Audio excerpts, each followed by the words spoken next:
I'm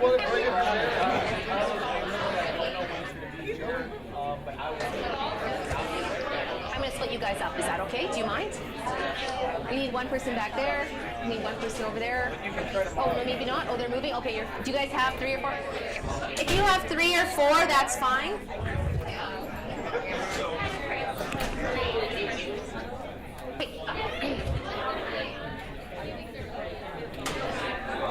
Oh, yeah. Hey.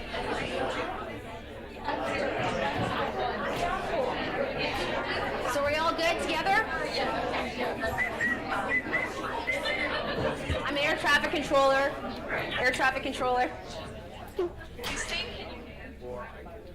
I used to teach dancing, yes.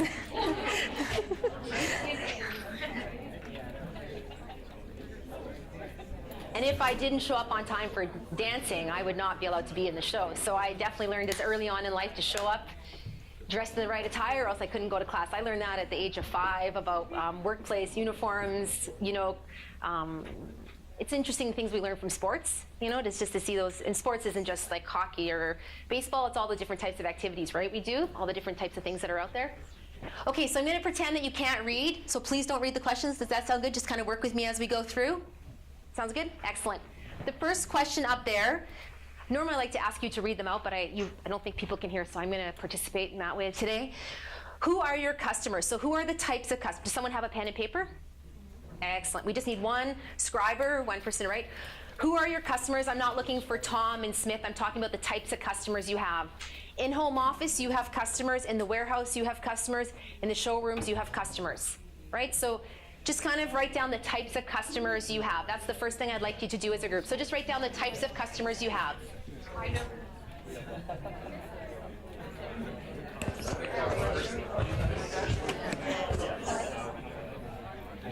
Oh, a picture? Yes.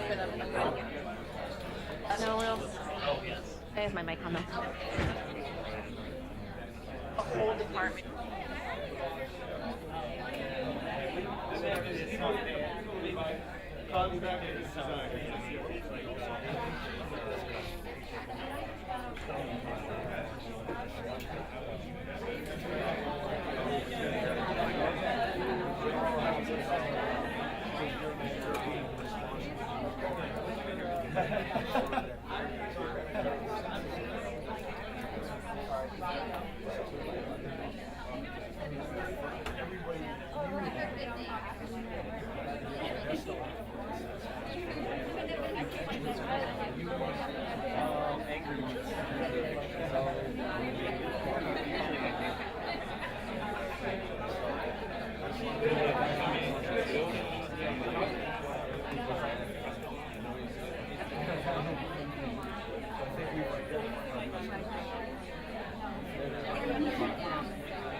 there's an informal leader within you, right?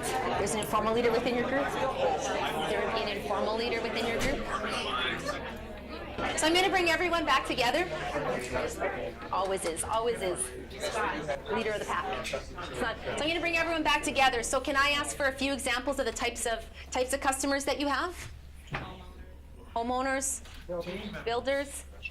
Woohoo! Thank you very much. That one is often left off the list, which is my next question. Team members, but we're going to get there for a second. Yes. Other title companies, nonprofit organizations. Okay. Excellent. Others? Architects, designers, contractors. Yeah, that's right. The team, the other people within the company. Dealers? Yeah. And what about our warehouse? You have customers. Who are your customers, warehouse? Everyone that drives, every single person that works in this company is my customer, and every single person we deliver to is my customer. Yes. And that is a very different mentality. That is a mentality than we start talking about the concept of civility that is in line. The teamwork, all the people, everyone being your customer, because it impacts the way we choose to work with people. Others that you have? Yes. Yes, okay. Yeah. Any of those people that come in, right? Because you always want them, if you need something, for them to come to see you first, right? Then somewhere else. And having a positive relationship with that person can make a huge difference in some of the simplicity and some of those things that occur, right? What other type of customers do we have? Is that kind of enough of a list? That's good? Excellent. So you've brought it up. Would you consider your team to be your customer? Yes. So when we start looking at our team as our customers, it often impacts the way that we work with each other. Because often people can be really nice to those outside folk, right? The people outside, but then as soon as they come into the workspace, they come back in, I sometimes find that they just change, right? They lose respect, they're not nice, they're demanding. Not in a nice way. It's okay to demand or to need things from people, but that Jekyll and Hyde component, right, is not very well received. It's not fair to your team. So when you are a customer, as a group, I'd like you to come up with 4 things. As a customer, how do you like to be treated? So 4 ideas in your team of when you're a customer, so you're going to purchase a new car, new suit, pair of shoes, groceries, how do you like to be treated?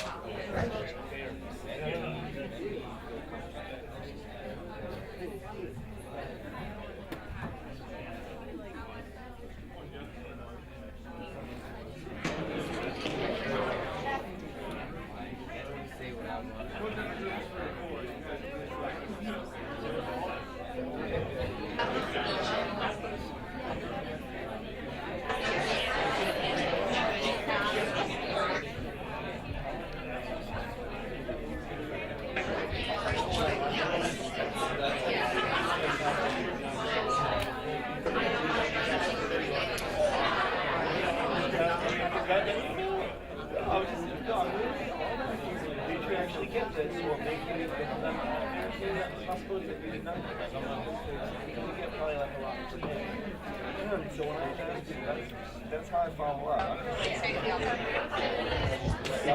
You guys are okay back here? Okay. We're doing okay? Yeah? Okay.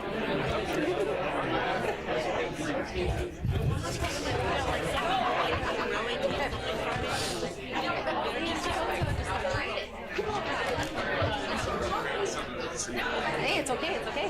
We're all adults. So I'm going to bring us all back together if possible. So what I would like to do is I'd like each group to share one idea. How does that sound? So you pick you want to start at the very back? The guys at the back, I'll give you, very back row there, the 4 of them. We'll start there, and then we're going to go this way. We'll kind of work our way, snake it through the room. How does that sound? So one idea to answer that question. Like you said, attentive. Describe well.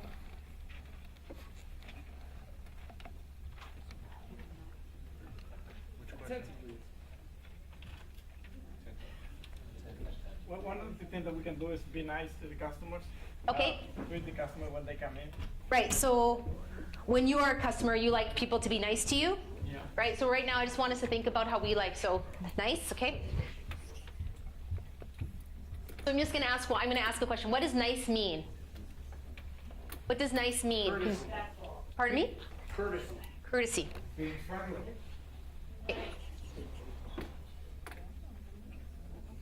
It is truly amazing what a smile can do.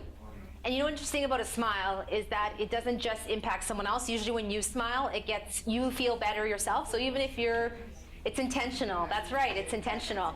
The next group in. Yes. We wouldn't like to be pressured, like, Okay. as a customer. Okay. Like, let us voice our ideas before you kind of, give yours or go in a different direction. For sure. Be open. For sure. Probably many people walk away from things, right, when they feel pressure.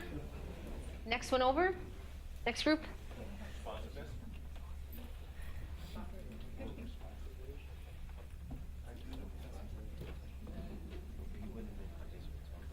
I am not the best speller, so I will, if I've spelled a word wrong, you can just tell me nicely, okay? That's all I ask, and I might spell a word a Canadian way versus an American, so we can have some chuckles. The next group?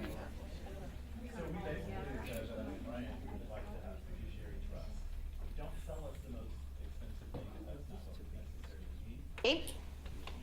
So, sell based on need, right? Sell based on my need. You're gonna have to tell me the fiduciary. FID.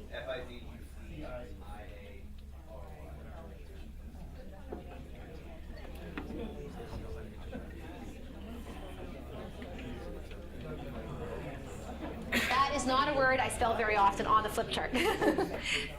But it's true, right? You know, when people feel that you're hearing them, right? You're listening to them.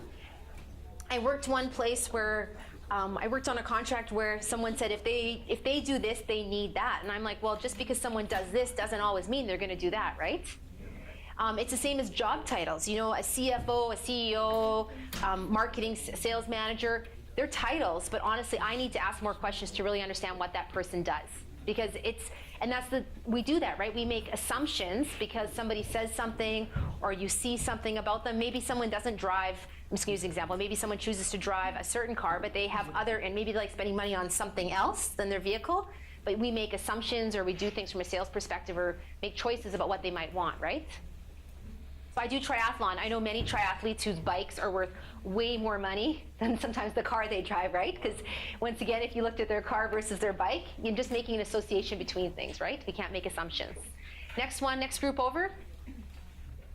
So as customers, we said we like to feel we like to be treated as we're included, so treat us more as a partner versus a client. So don't leave us out of the loop. Like if you need to do a stock check and you find out this stuff is on back order, tell us and don't just keep it amongst yourselves. But as a customer, let us know. That way we can plan accordingly. Yes, and that is so true, right? That's just such an important part. The next